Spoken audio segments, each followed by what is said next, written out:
Telangana phone tapping కేసులో SIT దూకుడు పెంచింది. బీఆర్ఎస్ వర్కింగ్ ప్రెసిడెంట్ కేటీఆర్ కు నోటీసులు ఇచ్చింది. రేపు ఉదయం 11 గంటలకు విచారణకు రావాలంటూ కేటీఆర్ కు నోటీసులు జారీ చేసింది. ఈ కేసులో ఇప్పటికే హరీష్ రావును సిట్ అధికారులు విచారించారు.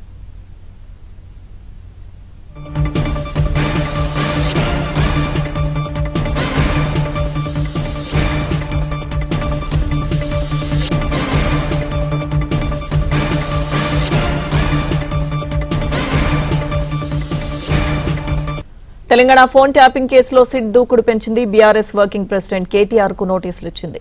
రేపు ఉదయం 11 గంటలకు విచారణకు రావాలంటూ కేటీఆర్ కు నోటీసులు జారీ చేసింది. ఈ కేసులో ఇప్పటికే హరీష్ రావును సిట్ అధికారులు విచారించారు. అప్డేట్స్ మా ప్రతినిధి ప్రవీణ్ లైవ్ లో అందిస్తారు. ప్రవీణ్,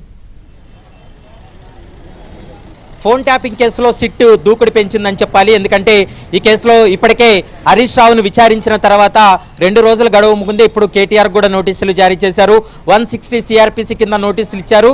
రేపు ఉదయం 11 గంటలకు సిట్ కార్యాలయం, అంటే ముఖ్యంగా జూబ్లీహిల్స్ కేంద్రంగానే ఈ సిట్ కార్యాలయం ఏర్పాటు చేయడం జరిగింది. జూబ్లీహిల్స్ పోలీస్ స్టేషన్ ముందు విచారణకు హాజరు కావాలంటూ కూడా ఆదేశాలు ఇచ్చినటువంటి పరిస్థితి కనపడుతుంది. అయితే గత కొంతకాలంగా ఫోన్ ట్యాపింగ్ కేసు నెమ్మదిగా విచారణ కొనసాగినప్పటికీ కూడా డీజీపీ శివధర్ రెడ్డి ఏర్పాటు చేసినటువంటి సిట్ సజ్జనార్ నేతృత్వంలో ఈ సిట్ విచారణ కొనసాగిస్తుంది. దీంతో సిట్ విచారణ దూకుడు పెంచిందనేది మనకు స్పష్టంగా అర్థమవుతుంది. ఎందుకంటే బీఆర్ఎస్ హయాంలో ఫోన్ ట్యాపింగ్ జరిగింది. అందులో రాజకీయ నేతలు, వ్యాపారవేత్తలు, మరికొంతమంది ప్రైవేటు వ్యక్తుల యొక్క ఫోన్లను ట్యాప్ చేశారనేటువంటి అంశానికి సంబంధించి ఇప్పటికే సిట్టు కీలకమైనటువంటి ఆధారాలు సేకరించినటువంటి పరిస్థితి ఉంది. ఇప్పటి వరకు ఈ కేసులో కేవలం అధికారులను మాత్రమే అరెస్టు చేసి జ్యుడిషియల్ రిమాండ్కు తరలించారు. అధికారులను ముందు పెట్టి వెనక నడిపినటువంటి రాజకీయ నేతల ప్రమేయానికి సంబంధించి ఆధారాలు సేకరించిన తర్వాత సిట్ అధికారుల యొక్క విచారణ దూకుడు పెంచిందనేది కూడా మనకు స్పష్టంగా అర్థమవుతుంది. హరీష్ రావును 160 సిఆర్పిసి కింద నోటీసు ఇచ్చి అతన్ని కూడా సుదీర్ఘంగా విచారించారు. మరోసారి కూడా హరీష్ రావుకు నోటీసులు ఇచ్చి విచారణ జరుపుతామంటూ కూడా సిట్ అధికారులు ప్రస్తుతం చెప్తున్నటువంటి సమాచారం. కొద్ది నిమిషాల క్రితమే రాయదుర్గం పోలీస్ స్టేషన్ పరిధిలో ఉన్నటువంటి కేటీఆర్ ఇంటికి సిట్ అధికారులు వెళ్లి నోటీసు ఇచ్చినటువంటి పరిస్థితి ఉంది. 160 సిఆర్పిసి కింద నోటీసులు జారీ చేశారు.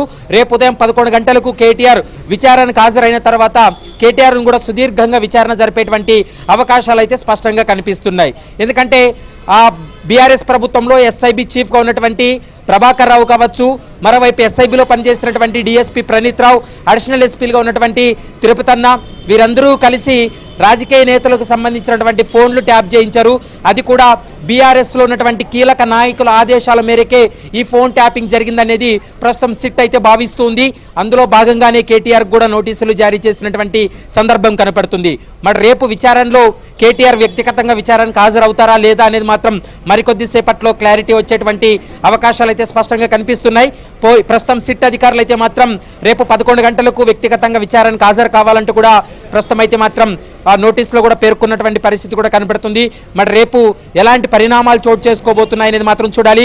అందరూ అనుకున్నట్లుగానే ముందుగానే మనం చెప్పినట్లుగానే హరీష్ రావు తర్వాత కేటీఆర్కు నోటీస్ ఇవ్వబోతున్నారనేది స్పష్టంగా మనకు అర్థమైంది. ఇన్వెస్టిగేషన్ ప్రాసెస్ చూస్తే ఇప్పుడు కేటీఆర్కు నోటీసులు ఇచ్చారు. కేటీఆర్ తర్వాత నెక్స్ట్ కేసీఆర్ కూడా నోటీసులు ఇచ్చేటువంటి అవకాశం ఉంటుంది.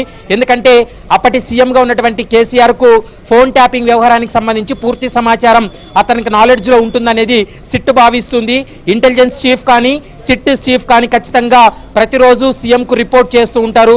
కాబట్టి ఈ ఫోన్ ట్యాపింగ్ వ్యవహారంలో అప్పటి ముఖ్యమంత్రిగా ఉన్నటువంటి కేసీఆర్ కూడా నోటీసులు ఇచ్చేటువంటి యోచనలో సిట్ బృందం ఉంది. కాబట్టి ఈ వారం రోజుల వ్యవధిలోనే ఈ సిట్టు ఇన్వెస్టిగేషన్లో కీలక పరిణామాలు చోటు చేసుకునేటువంటి అవకాశం ఉంటుంది. మరొక కీలకమైనటువంటి అంశం ఏంటంటే ఈ సిట్ విచారణ తర్వాత ఒక 10-15 రోజుల్లో విచారణ పూర్తి చేసి ఛార్జ్షీట్ వేసేందుకు కూడా సిద్ధంగా ఉన్నారు. ఇప్పటి వరకు ఈ కేసులో కేవలం ఒక్క ఛార్జ్షీట్ మాత్రమే ఫైల్ అయింది. అడిషనల్ ఛార్జ్షీట్ కూడా వేయాల్సి ఉంటుంది.